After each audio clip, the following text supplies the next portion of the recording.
Now we're going to take a look at how we actually measure GDP. To calculate GDP using the expenditure approach, we need to know a couple of things. First of all, we need to know what consumption expenditure is. And consumption expenditure is simply the expenditure by households on goods and services produced within the domestic country and, in fact, the rest of the world as well. However, this does not include the purchase of new homes because that is generally included as a part of investment spending. Now, investment spending is simply the expenditure on capital equipment and buildings by firms and the additions to business inventories. This also includes, as I mentioned before, the spending on new homes by households.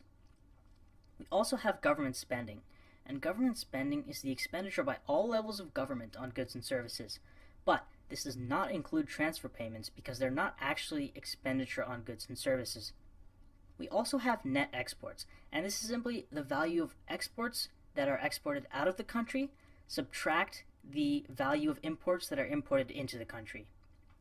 We also have the income approach of measuring GDP, and there's this acronym, it's called RIPSAW. Now, the R stands for rent, the I stands for interest, the P stands for profits, and the W stands for wages. We also have the statistical adjustment that is essentially just the difference between the income and expenditure approach of calculating GDP, which we're also just going to add on there. We're also going to take away subsidies, add taxes, and add depreciation. So RIPSAW gives us the net domestic income at factor cost. Now, to get from factor cost to market prices, we subtract subsidies and we add in taxes.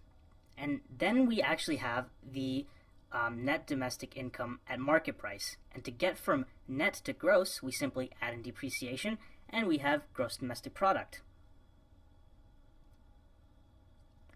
Now let's differentiate nominal and real GDP. So real GDP is just the value of all final goods and services produced in a given year when valued at the prices of a reference base year. So basically it takes into account inflation, which is just the general increase in the price level. Now, nominal GDP is the value of final goods and services that are produced in a given year when valued at the prices of that actual year. Let's learn how to calculate real GDP using the base year method. So here's an example. All we need to do is we need to multiply the new year's quantities by the base year prices. So 2007 is currently our base year, so let's take the prices and quantities of these two goods and the prices and quantities of the current year, which is 2016, and see what our real GDP is. So we take the quantity of the current year, and we take the prices of the base year, and we simply multiply them together. So when we look at bread, we have $2 per pack of bread, and we're going to multiply that by 12 packs of bread that we bought in 2016. For butter, we're going to take $1 per tub of butter, we're going to multiply it by 6 tubs of butter bought, and we're going to get $6. Now all we have to do is we have to add up 24 and 6, which are the only two goods we're assuming in this economy, and we're going to get $30, and that is real GDP. Now that's the simple part of this. Now we're going to take a look at how to calculate real GDP using the chained dollar method. Now this may be a little daunting at first, but bear with me, it's actually not that difficult. Now the first step is to take the prices of adjacent years, and we're going to value the quantities in the prices of the adjacent years. It'll be a lot clearer once we go through this example. So we're going to start off by taking the prices of 2016 and we're going to multiply them by the quantities of 2016 to get the total GDP in 2015. So we have in 2015, we have 2 times 15, which is the value of bread, plus 1 times 5, which is the value of the butter.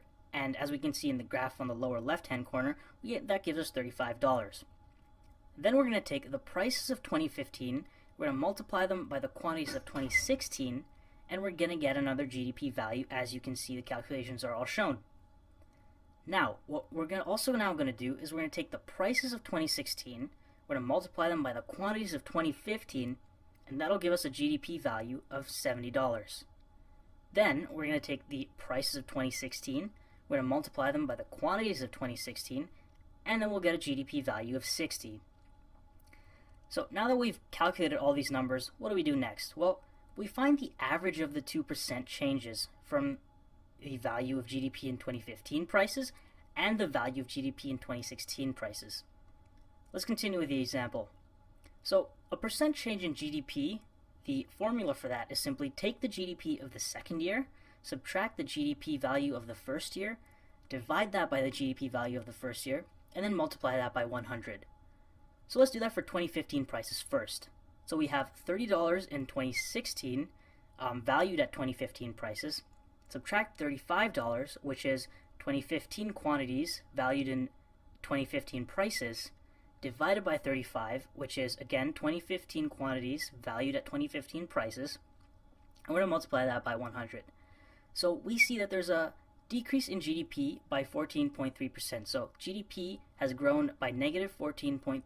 And we're going to do the same thing for 2016 prices.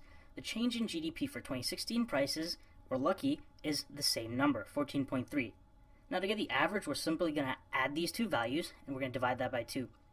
And we got really lucky this time because they're the same value, so the average is in essence just negative 14.3.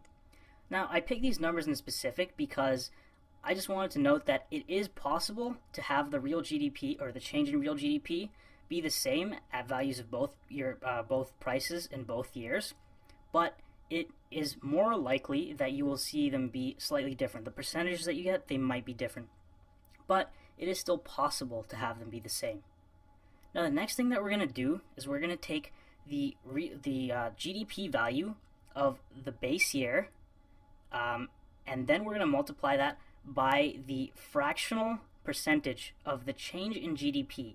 So we're going to take that 14.3, negative 14.3, we're going to divide that by 100, we're going to add 1 to it, and then we're going to multiply it by $35, and our change in real GDP, our real GDP for 2016 is $30. Now again, I'm just going to reiterate this. We see that the value of GDP in 2015 prices for 2016 is also $30, but in this case, this is a coincidence. You're not always going to see this. In fact, you'll rarely see this.